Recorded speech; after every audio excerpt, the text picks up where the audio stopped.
I was born in Erie, Pennsylvania, so on the Great Lakes, and up in that great wide north, we measure snow in feet, not inches. So I now spend part of my time in Florida.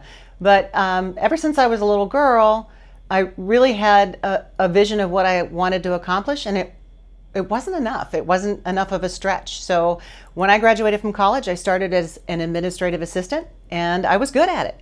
But that was kind of my life's dream, and I was there at 20. So I didn't really give myself that chance to look forward and say, what's next? I just thought that was it. And that was kind of that's the crux of what led me in the direction where I'm going today, is that so many people think that what life has dealt them, what their career is it. And they have far more potential than they think they do. And that was my experience. So at some point in my corporate life, I knew there was more. I knew that I was capable of doing something else. I just didn't know what it was and how to go about it. And so fast forward, my journey has been about figuring it out, and is the reason that I started my company, Getting to Clarity, to help other people get clarity on what it is that they want out of their careers and what they're capable of in their careers, what potential they have in their careers. Because if you're in a position, whether it's sales or it's customer service or you're in a leadership position, if you're doing it right, if you're getting the results that you want, then great, keep doing what you're doing. But if you're not getting the results that you want, something needs to shift, and it needs to shift up here first. So what you hold between your two ears. And for me, shifting my mindset has been the biggest transformation in my life. So I am a certified trainer of NLP, neuro-linguistic programming. And for people that don't know, the way that I explain it is neuro is the mind, linguistic is language, and programming is habits, strategies, processes that you use every day to do things automatically. You wake up in the morning, you brush your teeth, you don't even think about where you start. It's so automatic. And our days are filled with these automatic ways that we spend our time. And our careers are too. We do things on automatic pilot. If they're serving you, terrific. But if they're not, how do you break those patterns? How do you do something different? How do you develop new strategies? And so that's what Getting to Clarity does for business, is to help give them new mindset strategies to break the patterns that are holding the employees back so that they can go further, faster in their careers. It's great. It's like you know what you're talking about. So you kind of, and this is your topic, or whatever you want to call it, your goal is to kind of get past some roadblocks with your clients mentally, and to help some realizations happen, right? Getting to clarity, right? What are some of the roadblocks that, because I mean, if I'm watching this, I'm like, oh well, that's me. I'm resistant to this, or I've got these roadblocks, and how do you help overcome them? How do you get past them with your clients? You know, getting past mental roadblocks, especially with my clients, is about communication. So NLP is a lot about communication, and I base all of my speaking and my training, everything I do for audiences, off of my NLP and my corporate experiences. Communication isn't just a conversation between people. Communication can be external, where you're delivering a message and you're doing everything that you can to make sure that that message is received the way that you intended. But communication is also internal, so that what you think is what you produce. It becomes your reality. So you've got the keys to the kingdom. You can create your own reality. So when it comes to those mental roadblocks, you can be taught skills like sales, customer service. You can be taught your job description, the things that you need to do for your job. But when it comes to your attitude, when it comes to your mental output, that's really what's going to see the employees excel. That's what's going to identify your high potential employees. That's the one that, that's the way that you're going to see your succession planning, the people who are going to be the next leaders in your company. But a lot of times, everyday people have mental roadblocks. They have these obstacles they need to overcome. And those come in the shape of limiting beliefs. So things that they just believe to be true, even though they really don't have any factual evidence of being true. It's just you hear this story or you tell yourself this story, and then what you tell your mind is what you find. So you go out and you find more to support that story. I'm not good at sales. I'm over. There's no way I can get anything more done. Being engaged at the company, I'm not going to make a difference. And helping people to shift their mindsets to know that they can be advocates for themselves, that they do have the ability to have more potential in whatever it is that they choose to do. So it's not about me going out and making a leader. It's about me going out and training them mindset tools that they can become a better leader, that they can become better productive in their jobs, that they can be happier in their jobs, that they can be more engaged in their jobs, that employees have buy-in and therefore companies are retaining them. And these are all factors, even though this is what some people deem a soft skill, it impacts the bottom line in such a profound way.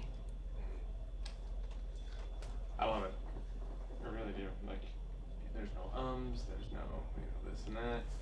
You're pretty good at this whole speaking thing. You should probably do that for a living. In there. Okay. All right. We've got some. Sorry about that. 1 second. You're just so good at it. Frame you up. Okay. I'm trying to minimize. That's probably good right there. Except it's not. Hang on a second. Alright. There we go. That's alright. I'm sure I got that audio recorded there. Alright. So what do you love about your work? Like this is my favorite question, because like for me, what I love about my work is not about the money. It's not, it's about what I can do for people. It's about them going, I wish I had, and I'm like, yes, here you go. Money always comes second. That's we talk about that. But for me, like when I did, it was one of my first sizzle reels, back in the day. Like I Skyped with my client and I said, this is like 80% done. I just want to make sure you're cool with the concepts I've got going on. And she's a life coach, so she really gets into the mind of her clients. And I showed her, and it was on Skype, and she cried. She just cried. Like in the first 30 seconds, she's like, "Oh my God, this is so good." And it's not a pat on my back necessarily, but it's just like, I don't need this. If you didn't pay me anything for this, it's still worth it. It's just that what fills your soul with that, as far as like a success story, or if you have a case study, great. But what do you love about your work? Like, what makes that worth it for you? What I love about my work is that I get to impact other people. And one of the coolest things about what I do is that I get to impact a large number of people. And so originally I started coaching one-on-one, which I enjoyed. But having the ability to get up in front of a room, to get up in front of employees and leaders and executives at a company and share with them stories and examples and strategies that it may not be all of them, but that some of them in the room, that switch flips over, and now they are thinking about things differently. They believe more about themselves. They can see the potential that they have in their own careers. They are engaged in their job again. They know that they have influence over it, because you don't always have control over things, but you do have influence over how things go, and especially in your career. So in my world, professional success is a personal responsibility. So even though I go in and I speak to companies, it is all about their employees, and it's about me engaging their employees so that they know they have responsibility for getting themselves to the next level. And what I love about what I do is that invariably I will have somebody come up to me after I have spoken or I've done a keynote training, and they will say, "You were talking just to me." Because the thing is that when we go through a tough time in our career or even a tough time in our life, we tend to isolate ourselves. We think that, oh my goodness, I need to figure this out. And then we beat ourselves up. We become harder on ourselves because, again, we're our own worst enemies, right? That you you punish yourself thinking that, I don't have this together. And the thing is that we all go through similar things. So when it comes to not reaching that level in your career, or feeling that you're stuck, that you're unmotivated, that you're frustrated, that you want to go into leadership, but you don't think you have what it takes, there are other people who have been there. And so when you share stories and example, and people can see themselves in those stories and those examples, then they know they're not alone. Then they know, well, if they did it, then I can do it too. And that is the most rewarding part of it, is that, you have those people that you absolutely connect with. I remember there was a speech that I went in and did for an affinity group for Depository Trust and Clearing Corporation, DTCC. And a woman came up to me after I did the event, and she said, she was older. I want to say she was a mature gal of maybe in her 60s somewhere. And she was actually going back to school getting her master's. And she had recently thought that, I don't think I'm going to finish this. I don't think it's meant to be. And she heard me talk, and she walked up to me and she told me that. And she goes, that's absolutely what I want to do. I am going to go back and I am going to finish my master's, because I know it is meaningful to me, that this is something that I want to do for myself and for my career. And I was just, that just, it gets you, because you've connected with that person and you've given them that little something that they're now going to do something different as a result. And that's what it's about. Yes. I'm just kind of getting things in my head, like ideas for... who are your clients? Like, is it just everyone, or is it, what types of industries, or what types of, So I would, who are my clients? So who would my ideal client be? My ideal client is a company who recognizes that the investment in the employees, not just from, money being a motivator, but about them wanting the employees to have buy-in in the vision of the company. So who are the companies that are thinking about their vision and their mission and their core values? Who are the companies that want their employees to have the same values, and that they want to invest in those employees because it's a partnership? So companies who want to partner with their employees and help to develop their employees in a way that'll help them increase their bottom line, that they'll have happier employees, that they'll have more productive employees, more engaged employees, employees who have buy-in. Because, we all know that when you have those factors in place, it makes for a much better world. So I have been doing a lot in the financial sector, banking and financial planning, wealth management, but I'm also expanding into real estate. And, pretty much if people care about their mindset of their employees and are looking to develop them so they can each be the win-win, have more, then those are my ideal clients. So who think like that? Yes. You're so articulate. I love it. Anyway.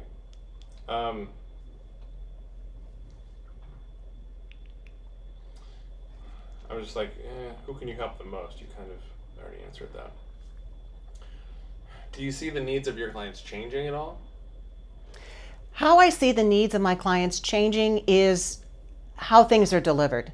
So from the world of speaking and training and going in and engaging with a company's employees, how that's done is shifting a lot. And so it is not only, it's staying up on current trends and making sure that you're relevant for the information that you're giving to your clients, but also engaging them in a different way. People don't want to sit in their chairs and be talked to. They want to learn, the radio station, what's in it for me? And how can you deliver something so it's relevant to them? How can you make them think about it so that they can immediately apply it? Because they're already talking about what's in it for them. They've applied it to themselves. So the delivery is changing a lot. So why are you such a good choice for meeting professionals? I am a good choice for meeting professionals because I am easy, I want to say. I love serving audiences. I want to make sure that the client, and the meeting planner is a client, is happy, and that I can do as much on my end to help them look good, because if they're happy, then I've done a good job. I know I can deliver to the audiences, and I can do a good job delivering to the audiences, but the meeting planner is part of it as well. So whatever I can do to make sure that I'm making their world a little easier, that it's not a whole lot related to production. I prefer to do things without PowerPoint. I certainly can, but I want to keep it as easy as possible. Give me a handheld mic and I'm good to go. So I would say that that's how I interact the most. So, how many programs do you have? What are your programs? What are your most popular programs? How do people benefit? And are there certain programs for certain people, for certain companies? And if you can talk about your programs. Yes. And so what I like to do with clients is I like to customize as much as I can.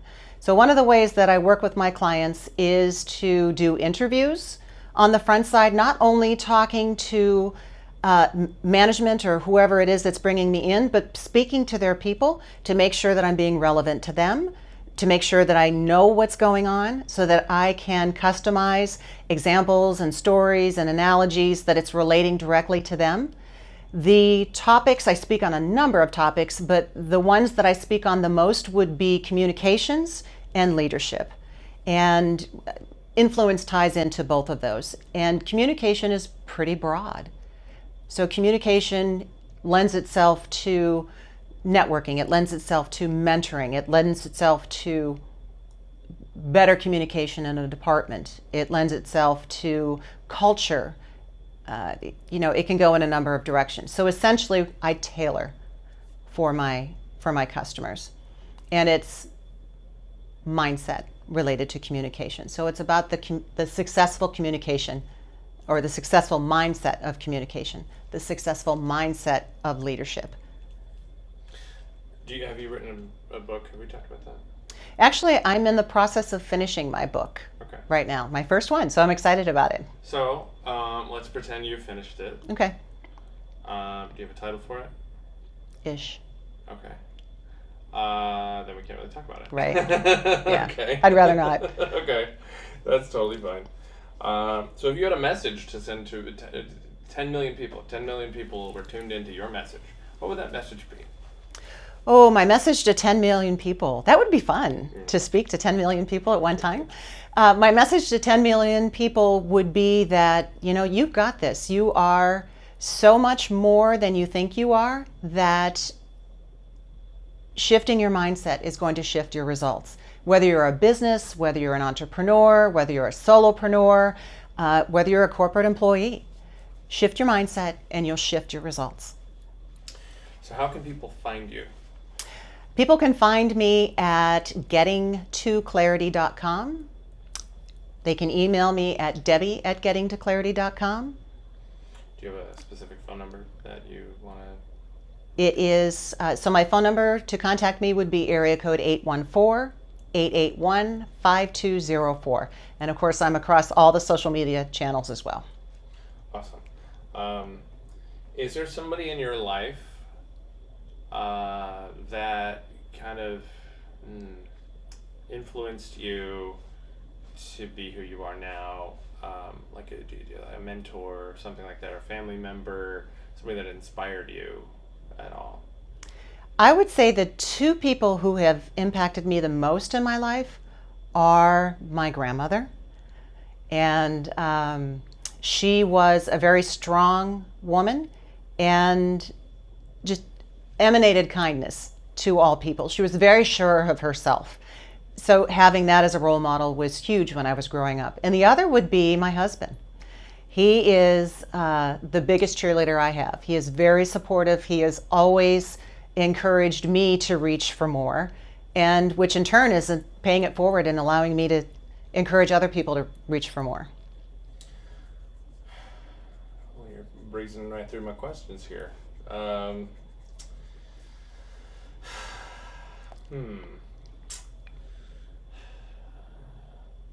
Because the main thing I'm trying to do is connect, like on a personal level, not necessarily just businessy, but on a personal level, which is why I'm asking about the family and kind of connections there. Let me talk about how things shifted for me a little bit. Yeah. Let me go into that story. Okay. So when we talk about shifts in my life, one of the biggest ones that happened for me was a job that I accepted. I had been in corporate all of my life, and I got to the point where I kind of felt stuck and frustrated, and I knew there was more for me, and I wasn't sure how to go about it. And that led to my next chapter, and it was another job. When I went to that job is when I was selected to go to the NLP training. And the interesting thing about NLP was it identified how I was thinking and how that thinking was holding me back. And it was so simplistic that I thought, it can't be this easy, but it really was. So when I learned how I was thinking, how it was holding me back in my career, then I had strategies that I could deal with it. When I was able to shift my mindset, which is what I teach everybody else to do, it's not hard. You're either willing to wake up or you're not. At that moment, I was. And so I am looking for the employees that are willing to wake up. When you can do that, it's a game changer. So I changed as a person. And you'll change and you know that you've made a change. But when people outside of you notice you've made a change, then that's really when something significant has happened. And that's what happened to me. And after that, it was a matter of, oh my goodness, if I can do this, then how do I pay this forward? How do I help other people to have the same experience if they choose? So that was the biggest part of the shift for me. And no matter what you do, so if you develop yourself personally, you change professionally. If you develop yourself professionally, you change personally. They are so close that they can't help but touch each other. I mean, you spend most of your working hours, or your waking hours, I would say, at work. And so they do interact with each other. When I changed my mindset, it not only changed my career, it changed my marriage. It went to a whole nother level. It changed my relationship with my family. It changed how I interact with people. It reduced my stress. There wasn't anything about it that was a drawback. Your mind is just that powerful. That's a great line. That last one too. We got about a few minutes, 3, 4, 5 minutes. Is there anything else you wanted to kind of include? Anything that you had in mind? Oh, I'll think of a bunch of things after I leave. Oh, I'm sure you will. Any questions, class? No. You get home. What is this homework? Yeah. I mean, typically I'll ask about the industries that you work with. What's the playing field there and all that stuff. We kind of covered that. Well, let me cover one other piece. Okay.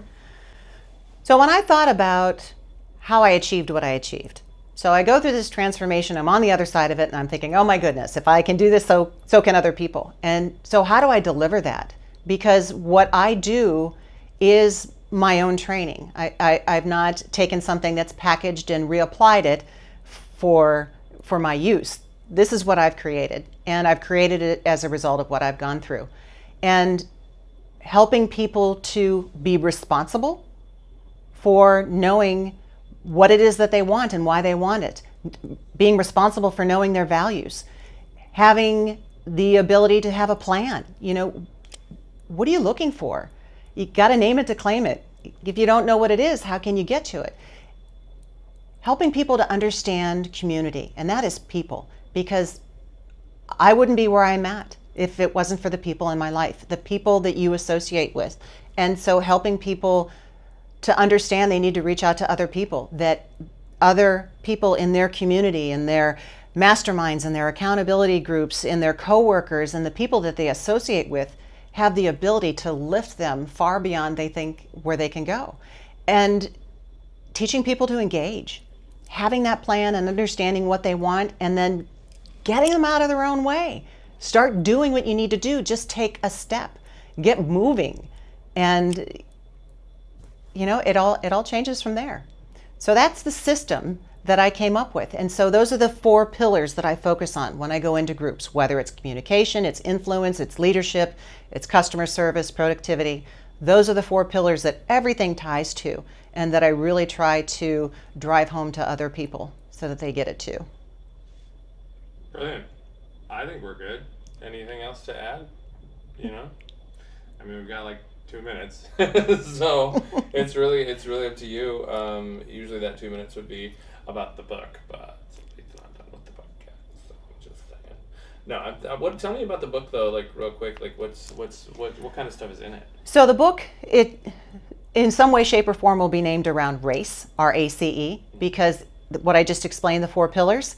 R is responsibility, A is accountability, C is community, E is engagement. And so really driving down into those and helping people to understand what they are, how it shifts their career, how they implement it, and then giving them examples, strategies and exercises that they can kind of figure out how it applies to them.